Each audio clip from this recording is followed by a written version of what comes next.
Semua bisa kena. Semua bisa kena. Semua bisa kena. Semua bisa kena. Semua bisa kena.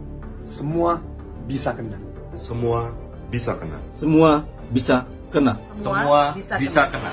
Semua bisa kena. Semua bisa kena. Semua bisa kena. Semua bisa kena. Semua bisa kena. Semua bisa kena. Jurnalis, aktivis, seniman, kreator konten, komedian, ilmuwan, mahasiswa, guru, ibu rumah tangga, petani, nelayan, pedagang, tukang ojek, semua profesi, semua orang, semua yang berpendapat. Pemerintah dan DPR berencana dalam waktu dekat mengesahkan rancangan Kitab Undang-Undang Hukum Pidana. Rencana ini banyak ditentang karena prosesnya tidak transparan. Sampai sekarang, tidak ada yang tahu draft terbaru yang bakal disahkan itu isinya seperti apa. Tentu saja ada yang tahu draftnya seperti apa, tapi bukan kita-kita, bukan publik. Ya mereka-mereka yang ngutang-ngutik pasal aja yang tahu. Kenapa sih sukanya main rahasia-rahasiaan? Kenapa sih makin kesini makin hobi bikin undang-undang dengan sembunyi-sembunyi? Apanya yang mau disembunyikan sih? Bikin resah? Jangan-jangan memang kita sengaja dibikin bingung. Gimana nggak bingung? Kita dipaksa berpegang pada draft tahun 2019, draft yang sudah ditunda pengesahannya karena derasnya penolakan publik.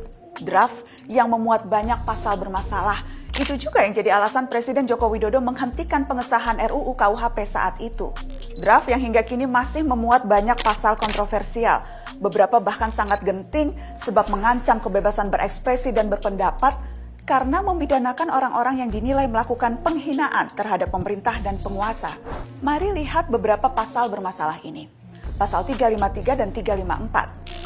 Setiap orang yang di muka umum dengan lisan atau tulisan menghina kekuasaan umum atau lembaga negara dipidana dengan pidana penjara paling lama 1 tahun 6 bulan atau pidana denda paling banyak kategori 2. Pasal 354. Setiap orang yang menyiarkan, mempertunjukkan atau menempel tulisan atau gambar atau memperdengarkan rekaman atau menyebarluaskan melalui sarana teknologi informasi yang berisi penghinaan terhadap kekuasaan umum atau lembaga negara dengan maksud agar isi penghinaan tersebut diketahui atau lebih diketahui oleh umum, dipidana dengan pidana penjara paling lama 2 tahun atau pidana denda paling banyak kategori 3. Sampai di sini paham?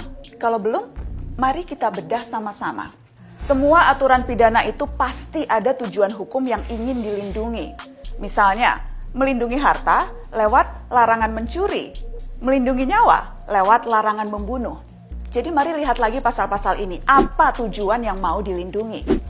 Di penjelasan pasal 353 disebutkan, aturan itu dimaksudkan agar kekuasaan umum atau lembaga negara dihormati. Oke, jadi tujuannya melindungi martabat penguasa. Dalam hal ini DPR, martabat DPRD, martabat kepolisian, kejaksaan, dan kepala daerah. Padahal sebenarnya, kalau kerjanya bagus, martabat bisa terlindungi dengan sendirinya kok. Tapi oke lah, anggap saja kita ikuti logika penguasa ini.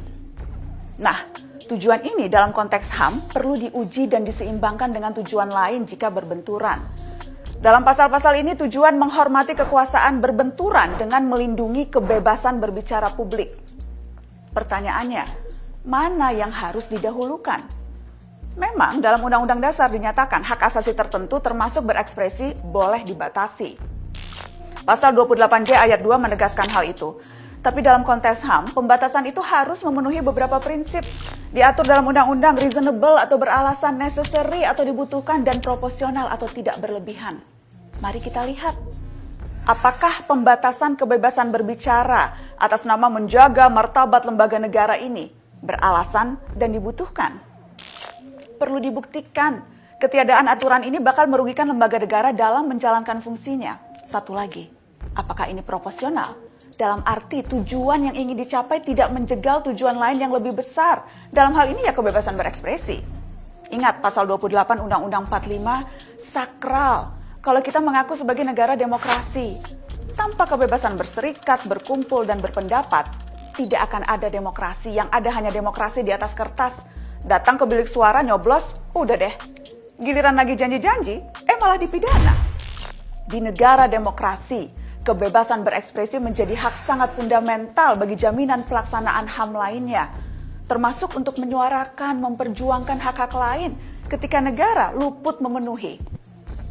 Dan mari akui saja, negara kita suka luput kan?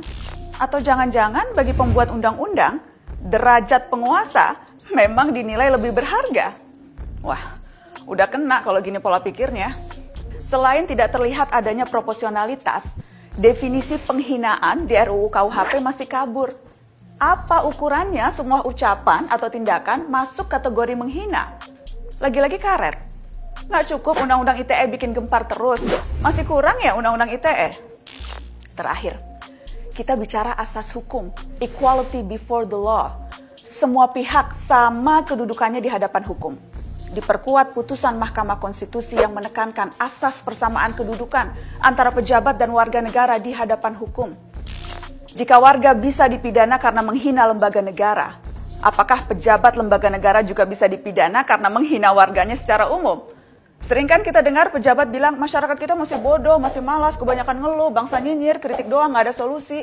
Terus gimana kalau lembaga menghina dirinya sendiri? Perilaku korup, kerja asal-asalan, termasuk bikin undang-undang tidak transparan. Jangan sampai rancangan kitab undang-undang hukum pidana menjadi hewan liar yang sengaja dilepas, menerkam siapa saja, semua bisa kena, kecuali tuannya sendiri. Ini undang-undang atau plester ya?